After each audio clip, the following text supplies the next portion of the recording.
Bueno, buenas tardes a todas y a todos. Vamos a seguir con la materia. En este punto vamos a ver, o vamos a continuar, mejor dicho, con lo que hace a los principios de política ambiental previstos en la 25675.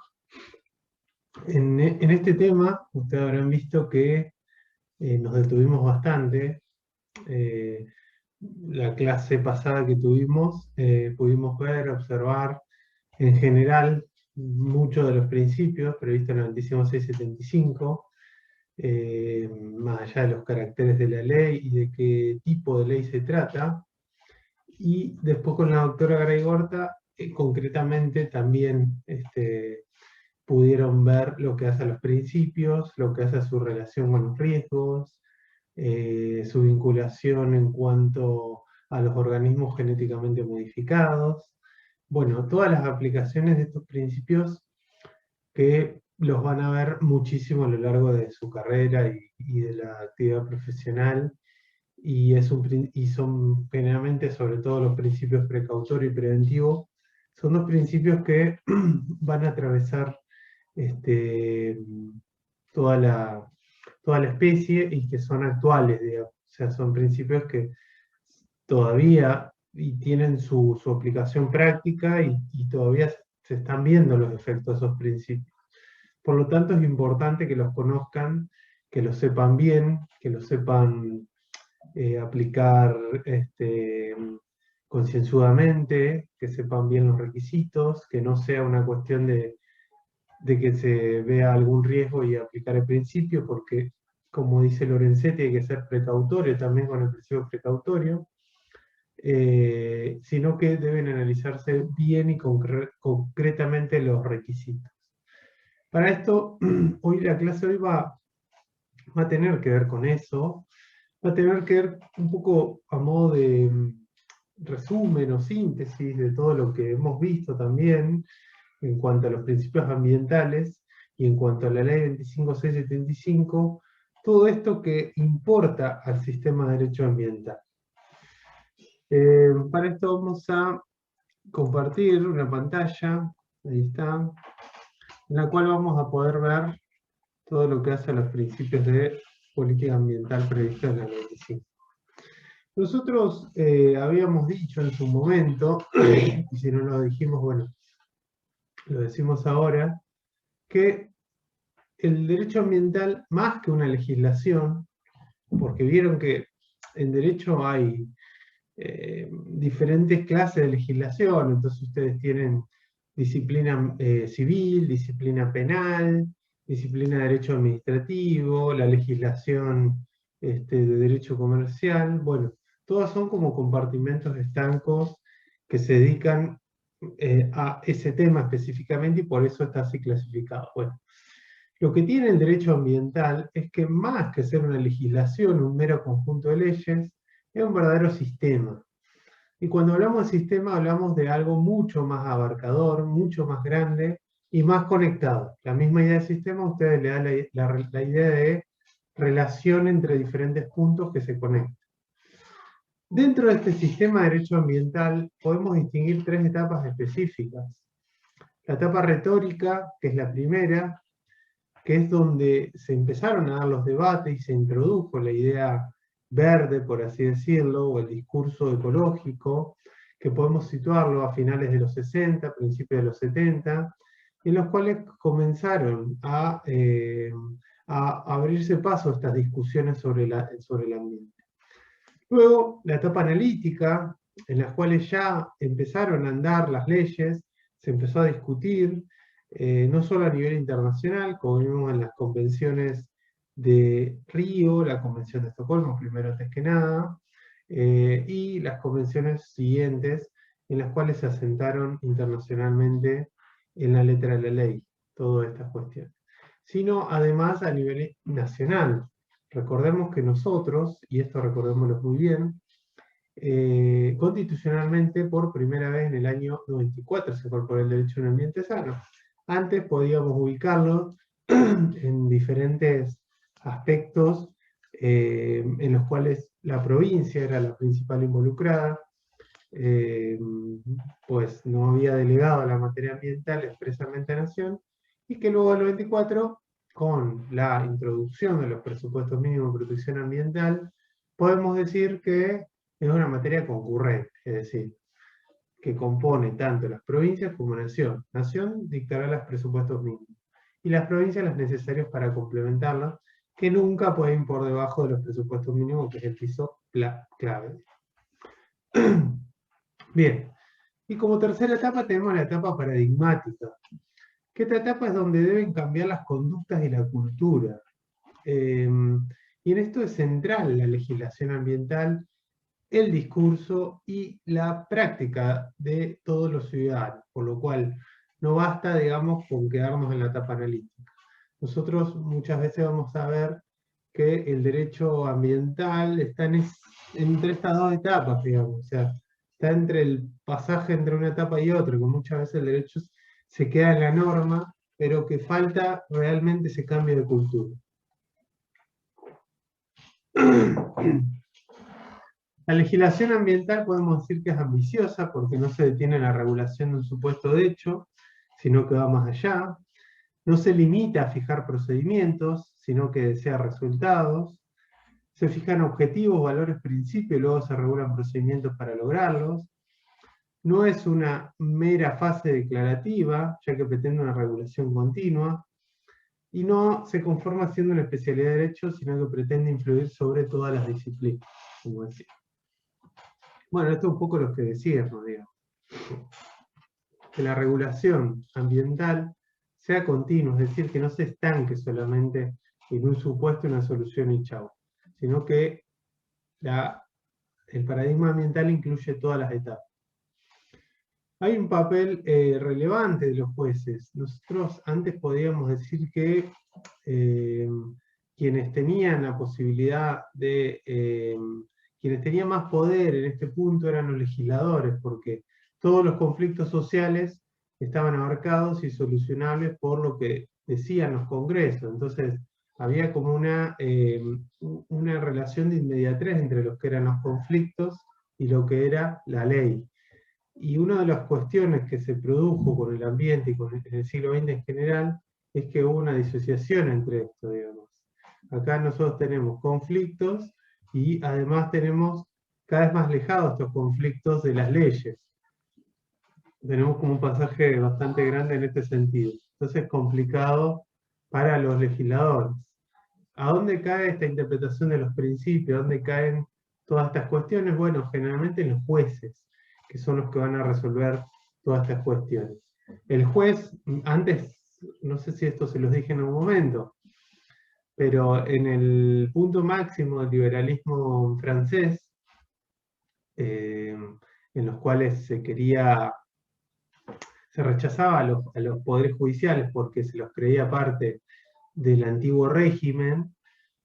Para quitarle poder, entonces, dijeron, los jueces son la boca que dice el derecho. Entonces, los jueces no podían crear nada, porque estaba todo regulado en la ley. El imperio de la ley era absoluto, con la teoría esta de Rousseau, digamos. Bueno, esta teoría, que es la teoría de Napoleón, de la época de la Revolución Francesa, hoy es difícil que se dé, porque generalmente los conflictos exceden a lo que diga la ley, y porque hay una multiplicidad de leyes, y además porque los principios exigen una ponderación, y esa ponderación la hacen los jueces, quienes van a evaluar estas circunstancias. Y la legislación ambiental es fundamentalmente una legislación de principios. Entonces, por lo tanto, se requiere mucho de los jueces en este punto. Bien, pero sigamos. Bueno, como decíamos, la legislación es muy numerosa. Cambia el concepto de norma-sanción. Hay una teoría tradicional que se llama de Hans Kelsen, que nosotros lo vemos mucho en Civil 1, que decía que una norma sin sanción era una norma incompleta, porque una norma fijaba un supuesto hecho, fijaba un consecuente jurídico, es decir, fijaba una circunstancia, digamos, y si se podía cumplir o no cumplir. Y si no se cumplía, tenía que haber una sanción y por eso la norma era perfecta. Bueno, en la legislación ambiental puede ser cierto esto, digamos, de que esté presente la sanción, pero ¿qué pasa? El ambiente, con la sanción no se soluciona nada, digamos, porque muchas veces los daños que se producen en el ambiente por el cumplimiento de un deber provoca la irreparabilidad, digamos, de ese ambiente. Si una empresa de petroleros, digamos, no cumple esas medidas y se produce un derrame gigantesco en el mar, las especies afectadas son millones, lo que tardan en componerse eso pueden ser decenas de años. Entonces, ¿qué sanción podemos decir allí? Podemos pensar realmente que una sanción va a ser lo más razonable jurídicamente para esos casos. Bueno, está claro que no, está claro que no. Está claro que yo puedo sancionar a alguien por tirar un papel en la calle, pero en esas cuestiones puede ser, pero no en los grandes hechos. Entonces, por lo tanto, el concepto de sanción es muy difícil de cumplir acá. Por eso siempre es mejor el cumplimiento forzado antes que la sanción. O sea, crear una cultura de cumplimiento y hacer que las personas, las empresas, las sociedades, todos, los estados, cumplan de un modo forzado. O sea, no que llegar a la sanción, sino que se cumpla en ese sentido. Como decíamos, ¿cómo se cumplen esos objetivos jurídicos? La ley fija valores y objetivos y una serie de instrumentos para lograrlos, que consisten en derechos fundamentales. Cuando yo hablo de derechos fundamentales, podemos decir que son derechos humanos, son la equiparación, digamos. Deberes y reglas. Todas las normas van a ver que tienen esto. La legislación debe incluir derechos fundamentales, pero también reglas institucionales para establecer incentivos para que las conductas se dirijan a cumplir los objetivos y valores propios del paradigma que adoptan las leyes. Es decir, que todas estas normas tienen objetivos, tienen valores propios y que no son leyes despegadas de la ética o de la moral en ese punto. Tienen siempre, recuerdan esto del valor justicia que está presente. Se persigue el respeto de la ley a través del cumplimiento, del compliance, se llama. Los sujetos cumplen las normas habituales sin necesidad de llegar a la sanción. Y la sanción y el cumplimiento forzado de la ley son extremadamente dificultosas, como decir. El derecho es un sistema de reglas y principios, y estos últimos permiten aperturas o consideraciones morales del derecho. Por ello, la utilidad tiene las directivas éticas o las guías de derecho. Hay incluso a nivel ambiental guías éticas aprobadas por la Unión Internacional de Conservación de la Naturaleza. Siempre van a ver el concepto de buena costumbre, o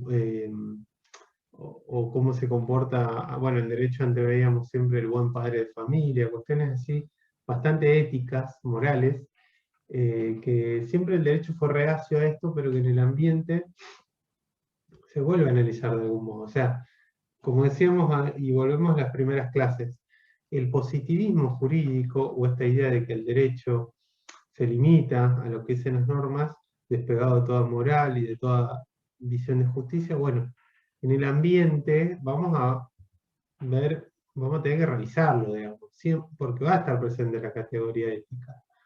Yo no creo que el ambiente sea algo desligado de la moral o del derecho. Siempre el componente ético está en ese sentido, más allá de lo que digan las normas.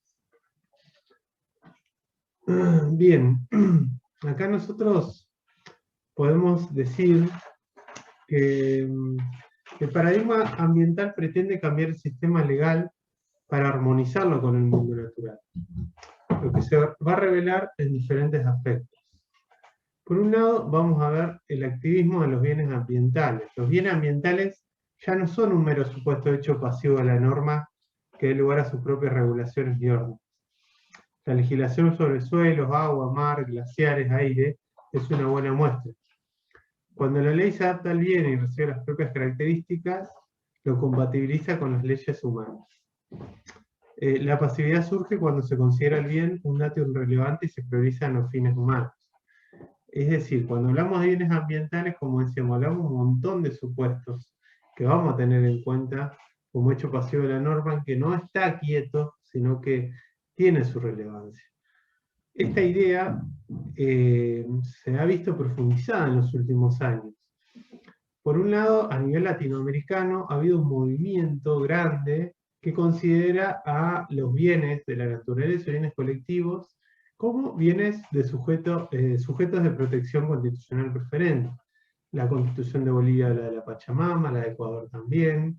En Argentina ha habido fallos que dicen que los animales son personas, que son sujetos protegidos, personas no humanas, que merecen de protección, cambiando el paradigma anterior, porque para el derecho anterior los animales eran cosas, o sea, un perro era una cosa, entonces era equiparado a una piedra o un pedazo de mármol, o sea, no, era lo mismo para el derecho. Bueno, ese paradigma va variando lentamente, y esta idea también se traslada a todos los recursos bióticos y abióticos, como puede ser un lecho de agua, como puede ser una isla, como puede ser un bosque, como puede ser un patrimonio cultural, bueno, etc. Entonces ya los bienes ambientales tienen otra visión, digamos, ya no son cosas como antes.